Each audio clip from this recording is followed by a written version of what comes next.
In the shadow of fallen kingdoms, royal women were not just victims. They were weapons, bargaining chips, and trophies. Forced into marriages they never chose, paraded before crowds to humiliate their families, and stripped of their agency, their lives became a battlefield of control, power, and public spectacle. Today, we uncover the brutal reality these women endured, a truth history rarely speaks aloud. The corridors of power have always had their dark corners, and in ancient and medieval times, those corners were often occupied by the tragic fates of royal women. When a kingdom fell, a queen or princess could no longer rely on her status or her family's protection.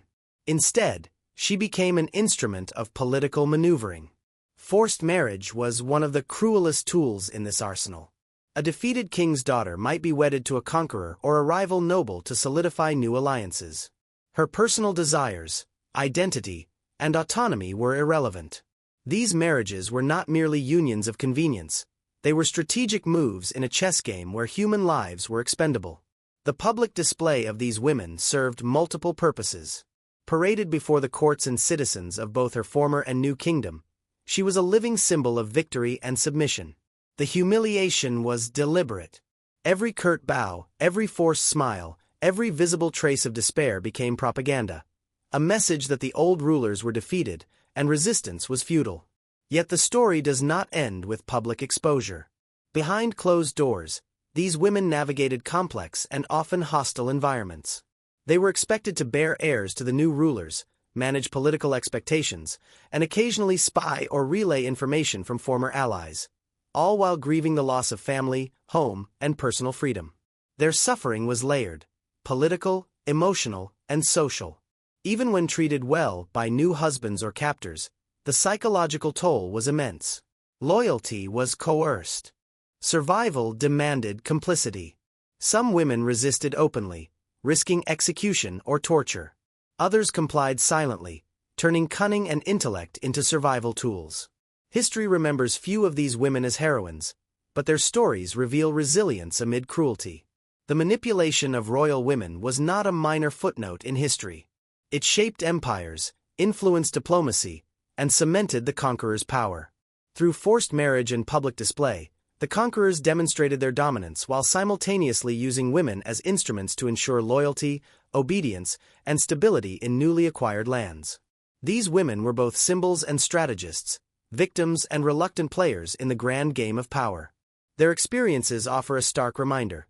While battles were fought on fields and in courts, another war raged in private chambers and parade grounds, a war for the autonomy, dignity, and survival of women who had been reduced to tools of conquest.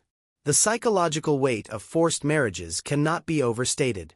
Imagine being uprooted from the life you knew, your family gone, your home conquered, and your future dictated by someone who sees you only as a means to an end. For many royal women, this was reality.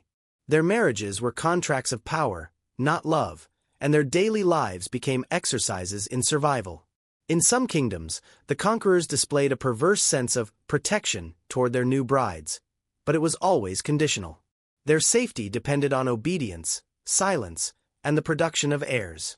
Any hint of defiance, a refusal to consummate the marriage, secret communication with loyalists, or even a perceived lack of respect, could invite punishment, exile, or death. These women were constantly walking a thin line between survival and destruction. Public display amplified the trauma. Women were paraded during coronations, feasts, and court ceremonies, often wearing garments chosen to signify submission or to mark the fall of their families. Every gesture was scrutinized: how they held their heads, how they spoke, how they moved. A single misstep could be twisted into an act of defiance, earning them shame or violence. Their very presence became a stage for the conqueror's propaganda. Yet, within these constraints, some women found ways to assert influence. Queens and princesses became subtle diplomats, leveraging their visibility and intelligence to protect themselves and, occasionally, their people. Through careful speech, alliances with powerful courtiers, and discreet negotiations, they navigated a world that sought to erase their autonomy. These acts of quiet resistance often went unrecorded, but they were vital survival strategies in a hostile environment. The political significance of these women extended far beyond the courts. A well-placed bride could cement peace treaties, unify factions, or secure the loyalty of a defeated population. Her actions, whether voluntary or coerced, could shape the trajectory of entire kingdoms. And yet, the same systems that elevated them to symbolic power stripped them of personal freedom, reducing their lives to a perpetual balancing act between obedience and agency. Even when a royal woman appeared to accept her fate, the reality was far more complicated.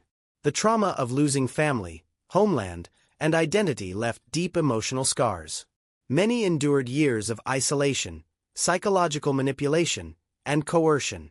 Their stories remind us that the consequences of conquest extended far beyond the battlefield. Invading armies often brought with them a private, relentless war fought in chambers and on stages, where survival required every ounce of wit and courage. The brutal reality of these forced unions and public displays serves as a stark reminder of how women were weaponized in the pursuit of power. Their bodies, reputations, and very lives became instruments of control, demonstrating the conqueror's dominance while undermining the old ruler's influence. History may have silenced many voices, but the legacy of these women's resilience endures, a testament to the courage and ingenuity demanded by survival in the darkest of circumstances. As time passed, the constant surveillance and public scrutiny took a toll on these royal women.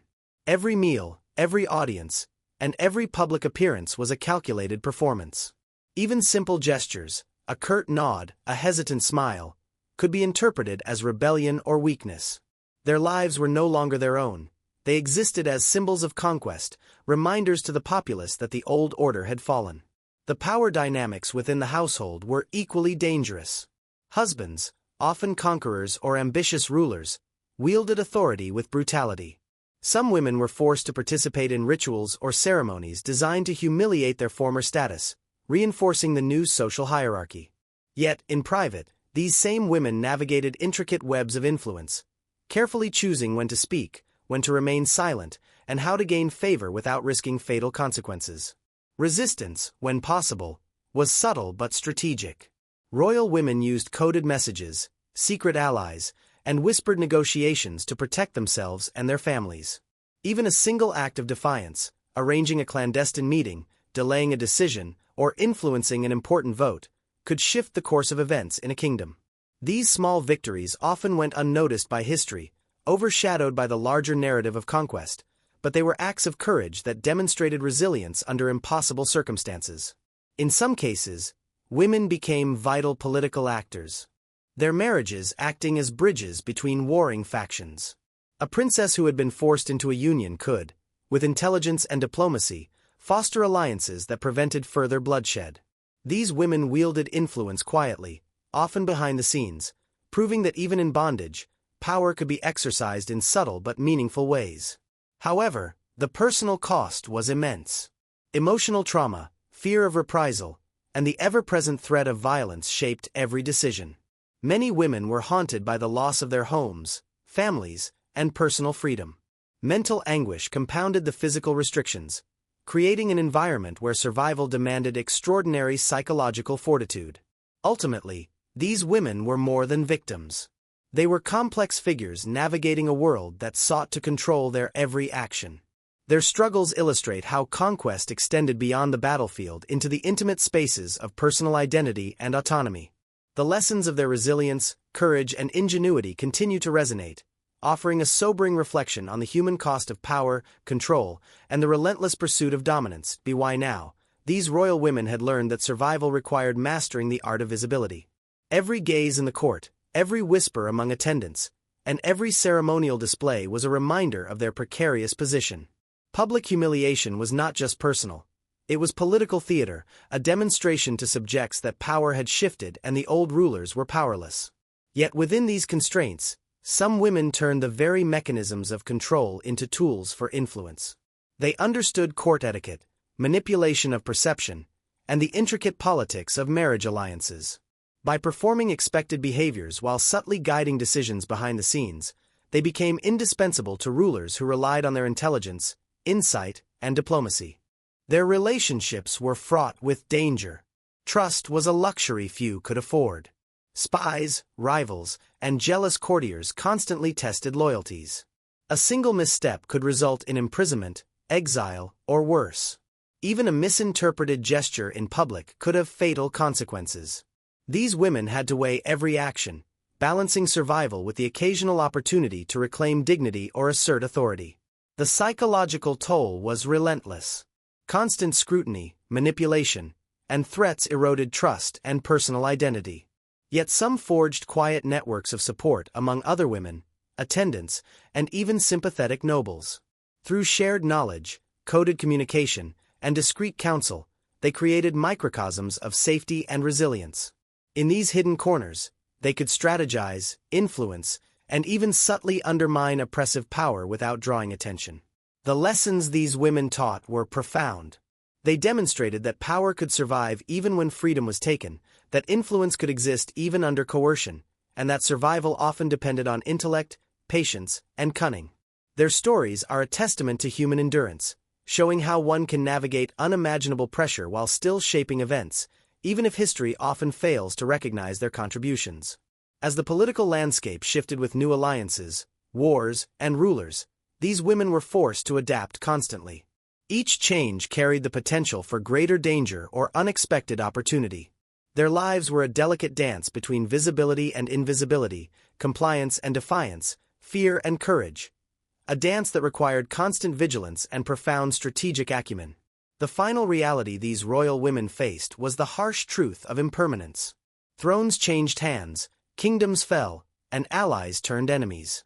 Each shift could erase years of careful strategy and survival. Yet, even in these moments, many left subtle legacies. Through children, counsel,